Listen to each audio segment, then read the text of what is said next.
नमस्कार, मैं हूं अंजलि मलिक और आप देख रहे हैं जनता की आवाज़ न्यूज़ चैनल। जनता की आवाज़ न्यूज़ चैनल के सुबह सवेरा कार्यक्रम में आपका स्वागत है। आज है 20 अगस्त 2026, विक्रम संवत 2083, श्रावण मास के शुक्ल पक्ष की अष्टमी तिथि। चलिए देखते हैं आज की कुछ मुख्य समाचार।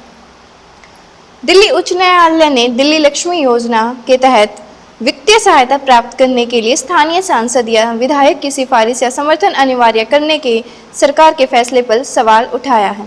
अदालत ने कहा कि जब पात्रता अन्य दस्तावेजों के माध्यम से सत्यापित की जा सकती है तो इस तरह के समर्थन को उचित नहीं ठहराया जा सकता।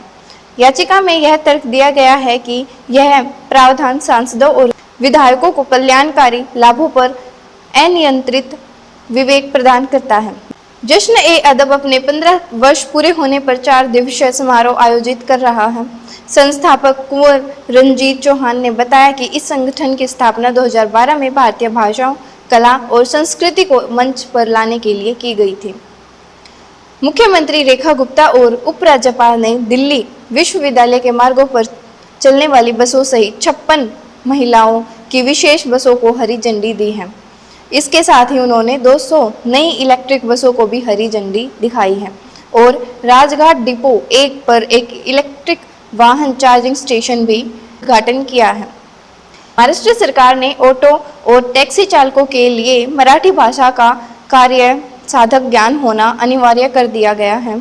इसके तहत मराठी न जानने वाले चालकों को भाषा सीखने के लिए 1 महीने का समय दिया गया है और अगर नियमों का पालन न करने पर लाइसेंस रद्द कर दिए जाएंगे। इस फैसले को लेकर सत्तारूढ़ दल के कुछ नेताओं ने इसे अन्यायपूर्ण बताया है।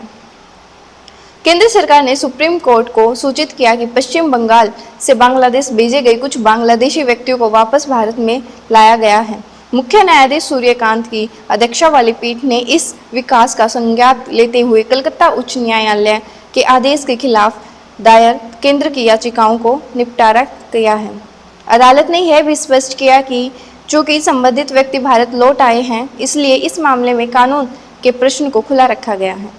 राजधानी क्षेत्र एनसीआर में वायु गुणवत्ता प्रबंधन आयोग CAQM ने 1 जनवरी 2027 से दिल्ली में नई पेट्रोल, डीजल और CNG लाइट गुड्स व्हीकल के पंजीकरण पर चरणबद्ध प्रतिबंध लगाने की घोषणा की है।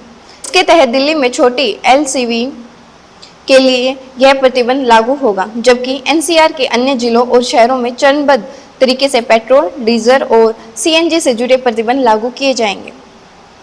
आंध्र प्रदेश के IT मंत्री नारा लोकेश ने स्पष्ट किया है कि विशाखापट्टनम में प्रस्तावित डेटा सेंटरों के लिए पोलावरम परियोजना का पानी उद्योगों के लिए निर्धारित कोटे से ही दिया जाएगा और इससे शहर की पेयजल व कृषि संबंधित जरूरतें प्रभावित नहीं होंगी।